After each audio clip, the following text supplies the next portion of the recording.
Welcome to the inspire academics. तो last class में मैं हाउ डू ऑर्गेनिजम्स रिप्रोड्यूस में आप लोगों को पढ़ा रहा था। उसमें मेल रिप्रोडक्टिव सिस्टम के बारे में हम लोग पढ़ रहे थे, है ना। तो मेल रिप्रोडक्टिव सिस्टम को आज हम अच्छे से कवर करने वाले हैं कि होता क्या है, क्या क्या कौन कौन से बॉडी ऑर्गन्स होते हैं इसमें। तो हम स्टार्ट करते हैं। सबसे पहले अगर हम बात करें मेल रिप्रोडक्टिव सिस्टम में, तो इसमें होता है टेस्टिस, है ना। तो टेस्टिस एक तरह से हम बोल सकते हैं the human male passes to testis, यानी कि दो टेस्टिस ह्यूमन मेल्स के पास होते हैं। अब इसके बाद अगर हम बात करें तो क्या होता है, which are the primary reproductive organs. Okay, ये क्या होते हैं, प्राइमरी रिप्रोडक्टिव ऑर्गन्स हैं।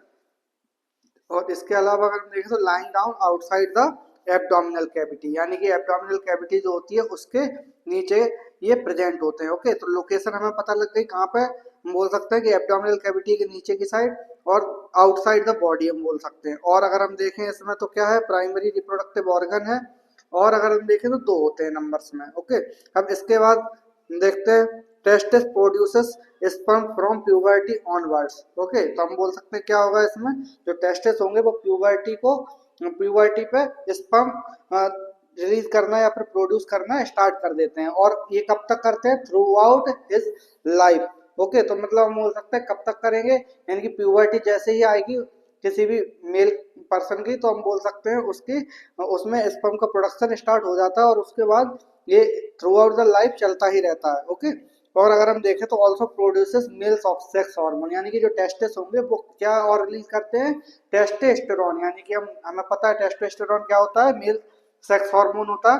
हम ऑलरेडी पढ़ चुके हैं, ग्लैंड्स के बारे में हमने पढ़ा था तब, है ना। तो ये सेक्स हार्मोन को भी रिलीज करवाने का काम करता है। अब इसके बाद सेकंड पार्ट जो कि इसमें आता है, तो हम हमारे पास है स्क्रोटम। तो स्क्रोटम क्या है, it is a pouch of skin that Hanks between the legs, यानी कि हम बोल सकते हैं कि स्किन का पाउच होता है जो कि लेग्स के बीच में एक तरह से हैंग करता है।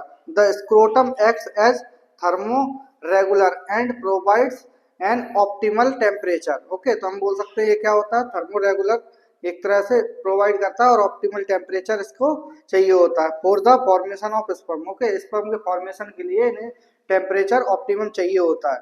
ओके, और अगर हम देखें तो क्या है, the sperm develop at the temperature 1 to 3 degree lower than, यानी कि हम बोल सकते हैं 1 से 3 डिग्री तक कम हो सकता है बॉडी टेम्परेचर के साथ में। ओके, इसीलिए क्या होता है कि ये बाहर की साइड होते हैं, मतलब कि जो हमारे स्कॉटम है या फिर हम बात करें टेस्टिस होते हैं मेल्स में, तो वो क्या होते हैं, बॉडी के बाहर होते हैं। Okay, the life of sperm is greatly reduced if the temperature is higher. तो हम बोल सकते हैं यहाँ से क्या होगा कि अगर टेम्परेचर ज्यादा होगा तो फिर ये स्पर्म की जो लाइफ है वो कम हो जाती है। ओके, और अगर हम देखें आगे तो स्क्रोटम क्या होते हैं, scrotum is divided internally into right and left joints, यानी कि दो पार्ट्स में ये डिवाइडेड होते हैं स्क्रोटम, और अंदर से ही डिवाइडेड होते हैं, ऐसा नहीं कि बाहर से डिवाइडेड हो।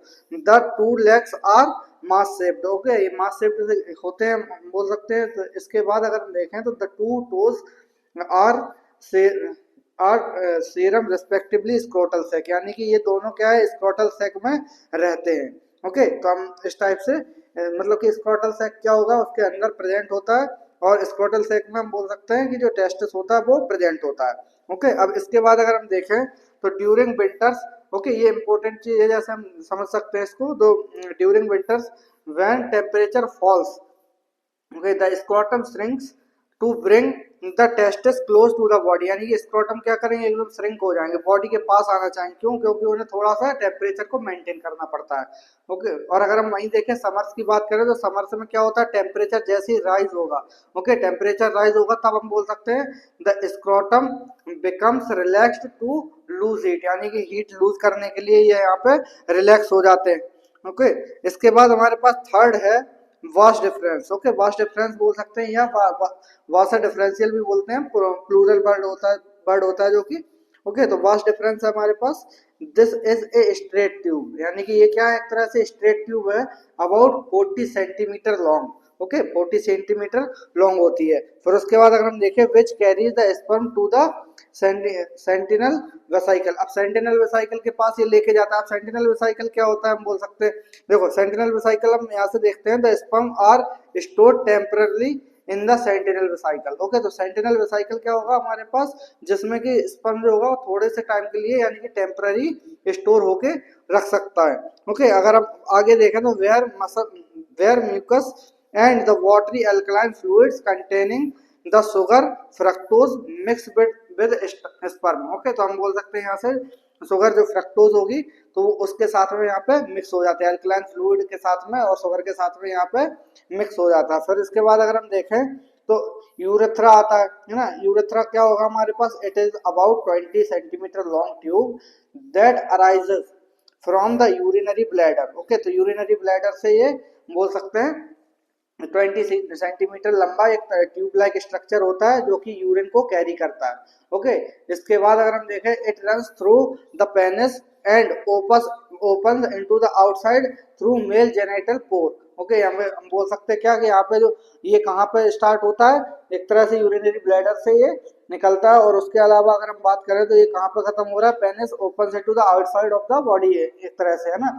बॉडी के आउटसाइड ये पूरा खत्म होता है। यानी हम बोल सकते हैं ये किस में खत्म होगा, मतलब कि ये कहाँ पे एंड होगा इसका एग्जिस्टेंस, तो हम बोल सकते हैं contents of the seminal vesicle that is sperm from to difference also join the urethra. यानी कि यूरेथ्रा के पास ये ज्वाइन कर लेगा। यानी कि हम बोल सकते हैं जो यूरेथ्रा से क्या क्या जुड़ा हुआ है, एक चीज हम बोल सकते हैं ये यूरिनरी ब्लैडर यहाँ पे, और दूसरी चीज अगर हम देखें तो फिर क्या है हमारे पास जो सेनेटल वेसिकल है ना, सेनिटल वेसिकल है हमारे पास ये, तो ये भी यहाँ से इसके साथ में जुड़ा हुआ होता है, जो कि हम बोल सकते हैं स्पर्म यहाँ से जो सेनेटल वेसिकल जो टेम्पररी स्पर्म को रखा हुआ है उसने, तो वो क्या करता है इसके पास यूरेथ्रा के पास ये रिलीज कर देता है। Okay, thus urethra carries urine from the bladder as well as sperm from the vas deferens and through out the penis. Okay, through the penis, यानी कि हम बोल सकते हैं लास्ट में क्या करेगा ये जो यूरेथ्रा होगा उसका काम ही यही होता है कि ये हम बोल सकते हैं एक तरह से कि जो यूरेथ्रा होगा वो यूरिन को और साथ में स्पर्म को कैरी करता है थ्रू आउट पेनिस। ओके, और ये हम बोल सकते हैं वास्ट डिफरेंशियल से होते हुए जाते हैं। अब इसके बाद लास्ट हमारा एक और पार्ट है बॉडी का पार्ट जो कि हम बोल सकते हैं पेनिस। तो पेनिस क्या है हमारे पास, तो penis is a long and thick muscular organ. यानी कि ये क्या होता है, मस्कुलर ऑर्गन यानी मस्कुलर टिश्यू से मिलकर बना हुआ होगा, है ना, made up of mostly erectile tissue. यानी कि इनके लिए एक स्पेसिफिकली टिश्यू आ गया, यानी मस्कुलर टिश्यू तो है, मस्कुलर ऑर्गन है तो मस्कुलर टिश्यू होगा, बट इसके अलावा इसमें क्या क्या होता है present, erectile tissues. Okay, erectile tissue present है। इसके अलावा अगर हम देखें तो the tip of penis consist of soft and highly sensitive glands penis. Okay, तो ये लास्ट में हम बोल सकते हैं जो टिप वाला पार्ट होगा पेनिस का उसे हम बोलते हैं ग्लैंड्स पेनिस। ओके, जो कि होगा हाईली सेंसिटिव। फिर उसके बाद अगर हम देखें which is covered by loose या फिर रिट्रैक्टेबल फोल्ड ऑफ स्किन, यानी कि हम बोल सकते हैं रिट्रैक्टेबल फोल्ड ऑफ स्किन के थ्रू ये बना रहता है, या फिर हम बोल सकते हैं कॉल्ड फोर स्किन। इसके ऊपर क्या रहता है, एक लेयरिंग टाइप की होगी, या फिर हम बोल सकते हैं जो कवर होता है जो कि लूज टाइप का होगा, है ना, तो इसे हम क्या बोल सकते हैं ग्लास पेनिस के ऊपर एक तरह के रिट्रैक्टेबल जो फोल्ड स्किन होगी उसे हम बोलते हैं फोर स्किन, जिससे कि ये कवर रहता है। ओके, तो ये हमारे पास ये क्या है, हमारे पास मेल रिप्रोडक्टिव सिस्टम में 5 पार्ट्स हो गए। सबसे पहला टेस्ट है, सेकंड स्क्रोटम, थर्ड बात करें तो वास डिफरेंस, फोर्थ है हमारे पास यूरिथ्रा एंड फिफ्थ है हमारे पास पेनिस। तो ये 5 हो गए हमारे पास। अब इसके बाद हम इसको नेक्स्ट करते हैं, थोड़ा डायग्राम समझ लेते हैं इसका कैसे होगा। तो ये हमारे पास डायग्राम है इसका सामने, तो मेल रिप्रोडक्टिव सिस्टम में हमारे पास डायग्राम दिया हुआ है। तो सबसे पहले अगर हम देखें तो ये हमारे पास क्या होगा, इस टाइप से दिखाई देगा, तो इसे हम बोल सकते हैं टेस्टिकल्स। ओके, यहाँ पे हमारे पास दो चीजें मतलब दो प्रेजेंट होते हैं, है ना, ये हमने एक यहाँ पे देखा है और एक राइट में एक लेफ्ट में, हम दोनों साइड देख सकते हैं। इसके अलावा हमारे पास क्या था, ये हम देख रहे थे अभी अभी सेमिनल वेसिकल। ओके, इसके अलावा ये तो एक्स्ट्रा मैंने बता दिया बल्ब यूरेथ्रल ग्लैंड है। इसके अलावा अगर हम देखें तो इसमें क्या क्या प्रेजेंट है, यूरिनरी ब्लैडर है यहाँ पे, ये यूरेथ्रा रहा। ओके, तो ये सारी चीजें प्रेजेंट है, पेनिस यहाँ पे प्रेजेंट है। और अगर हम देखें तो ये जो है डक्टम डिफरेंस सॉरी डक्टस डिफरेंस है यहाँ पे, और ये यूरेटर प्रेजेंट है यहाँ पे, और ये जो ऊपर की लेयर है यहाँ पे ये हम बोल सकते हैं, तो ये क्या है हमारे पास एपिडिडाइमिस। ओके, तो हम इस टाइप से इनको समझ सकते हैं कि इतने सारे पार्ट्स इसमें मेल रिप्रोडक्टिव सिस्टम में पार्टिसिपेट करते हैं। ओके, एक बार और समझ लेते हैं। सबसे पहले क्या है हमारे पास, टेस्टिस। इधर देखें तो इरेक्टाइल टिश्यूज है जो कि पेनिस का फॉर्मेशन यहाँ पे कर रहे हैं, इरेक्टाइल टिश्यू। और उसके अलावा थोड़ा सा और ऊपर चलते हैं तो इरेक्टाइल टिश्यू के जस्ट ऊपर प्रेजेंट है बल्बो यूरेथ्रल ग्लैंड। ओके, तो जब हम बोल सकते हैं जो ग्लैंड होती है तो वो क्या करते हैं, सीक्रेशन करवाते हैं हॉर्मोन्स का, तो ये भी कुछ डिफरेंट नहीं करेंगे, यहाँ पे भी हार्मोन का ही सीक्रेशन हो रहा होगा। और उसके अलावा अगर हम देखें तो सेमिनल वेसिकल यहाँ पे प्रेजेंट है। ओके, तो सेमिनल वेसिकल यहाँ पे प्रेजेंट है। इसके अलावा हम देखें ऊपर की साइड तो यूरिनरी ब्लैडर, यहाँ पे यूरेटर, फिर डक्टस डिफरेंस ये प्रेजेंट है हमारे पास। और अगर यहाँ देखें तो प्रोस्टेट ग्लैंड यहाँ पे प्रेजेंट है। तो फिर से हम बोल सकते हैं दो ग्लैंड यहाँ पे प्रेजेंट हो गई, मतलब दो ग्लैंड यहाँ पे हो सकती है, एक तो प्रोस्टेट ग्लैंड और दूसरी बल्बो यूरेथ्रल ग्लैंड।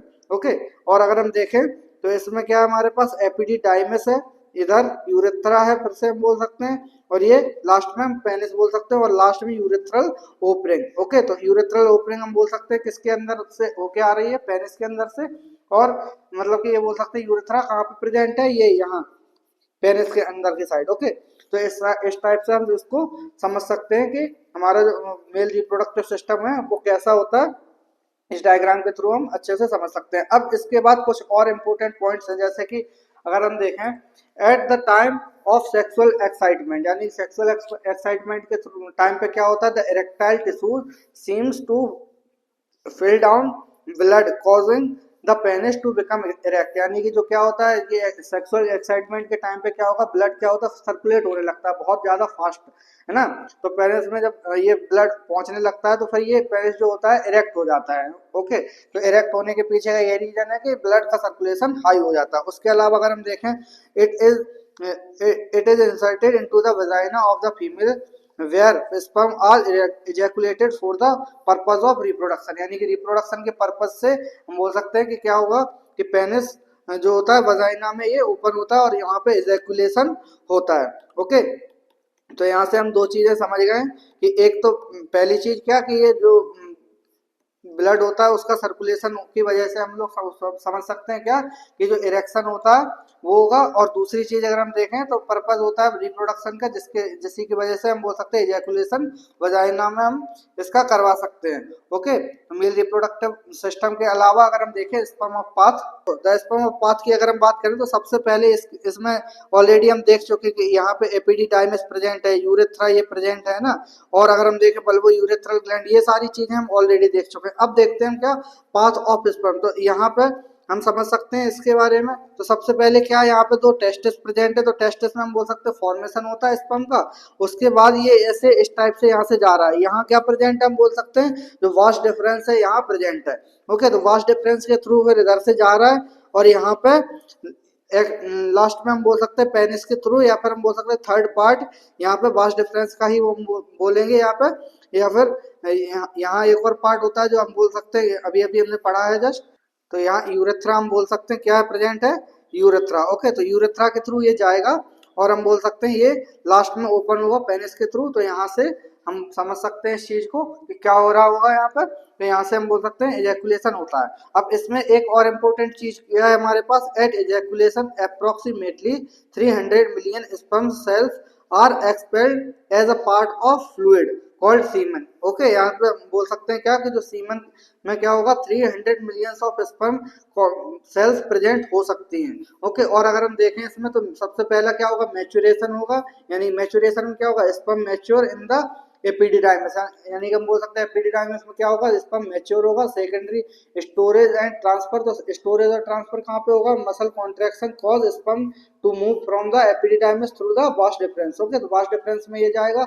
इसके बाद डिलीवरी कहाँ पे होगी, sperm move through the ejaculation ejaculatory duct into the urethra where they can be expelled, यानी कि हम बोल सकते हैं सबसे पहले मैच्योरेशन होगा एपिडिडाइमिस में, फिर सेकेंडरी हम बोल सकते हैं कहाँ पे जाना है इसको, सेकेंडरी जाएगा ये एपिडिडाइमिस से वास्ट डिफरेंस है, वास्ट डिफरेंस से हम बोलेंगे यूरेथ्रा में जाएगा, यूरेथ्रा से ये जो हम बोल सकते हैं पेनिस के थ्रू ये एजैकुलेट हो जाता है। ओके, तो इस टाइप से हम समझ सकते हैं कि पाथ क्या होता है, ये हमारा जो सीमन होता है या फिर हम बोल सकते हैं स्पर्म का पाथ, इस टाइप से हम डिसाइड कर सकते हैं। ओके, तो ये मेल रिप्रोडक्टिव सिस्टम यहाँ पे खत्म हो गया है। आज हम थोड़ा सा और पढ़ लेते हैं, स्टार्ट करते हैं male reproductive sorry female reproductive system. तो फीमेल रिप्रोडक्टिव सिस्टम क्या होता है, थोड़ा सा ये कॉम्प्लिकेटेड होता है, यानी कि हम बोल सकते हैं female reproductive system is more complex as compare to the जो हमारे पास मेल होते हैं, या फिर हम कंपेयर करें मेल के कंपैरिजन में क्या होगी, फीमेल में रिप्रोडक्टिव सिस्टम थोड़ा सा कॉम्प्लेक्स होता है। Okay, the complexity of sexual structure in female is due to the fact that it except from male. Okay, यानी कि हम बोल सकते हैं ये क्या करता है, ये स्ट्रक्चर में जो सेक्सुअल स्ट्रक्चर होता है, यानी कि जो स्ट्रक्चर क्यों होगा कॉम्प्लेक्स, क्योंकि हम बोल सकते हैं एक्सेप्ट करता है यहाँ से मेल के। ओके, तो इसके लिए क्या करना पड़ता है, support their movement up to egg fertilization. तो इसके लिए ये क्या होता है, कॉम्प्लेक्स स्ट्रक्चर हो जाता है, क्योंकि इसको क्या करना होता है कि पेनिस को सपोर्ट भी करना होता है, और हम बोल सकते हैं सब्सिक्वेंटली पोस्ट फर्टिलाइजेशन चेंजेस, यानी कि हम बोल सकते हैं जो फर्टिलाइजेशन के बाद जो चेंजेस होते हैं वो भी इनको सपोर्ट करना होता है। तो इसीलिए क्या हो रहा है कि यहाँ पे जो स्ट्रक्चर है थोड़ा सा कॉम्प्लेक्स हो जाता है। अब इसमें कौन कौन से जो फीमेल रिप्रोडक्टिव सिस्टम में कौन कौन से पार्ट्स हम बोल सकते हैं या बॉडी ऑर्गन्स पार्टिसिपेट करते हैं। ओके, तो सबसे पहले आता है ओवरीज। ओके, ओवरीज क्या करती हैं, हम बोल सकते हैं जो ओवा है या एग्स का फॉर्मेशन यहीं पे होता है। सेकंड, फैलोपियन ट्यूब, जैसे हमने अभी अभी पढ़ा था यूरेथ्रा, है ना, या फिर हम बात करें उसके वास्ट डिफरेंस की, तो वैसे ही इसमें भी क्या प्रेजेंट होता है, फैलोपियन ट्यूब। तो ओविडक्ट हम इसका नाम और बुलाते हैं। इसके बाद यूटेरस, यूटेरस प्रेजेंट होता है, और लास्ट में हम बोल सकते हैं वजाइना, यानी कि 4 पार्ट से मिलकर बना हुआ होता है ये। Okay, female reproductive system. Okay, अब हम नेक्स्ट क्लास में इसके बारे में और डिटेल में पढ़ेंगे। तो तब तक के लिए हम लोग आज की क्लास को यहीं तक रखते हैं। तो मिलते हैं नेक्स्ट क्लास में। Thanks for watching, like share and subscribe.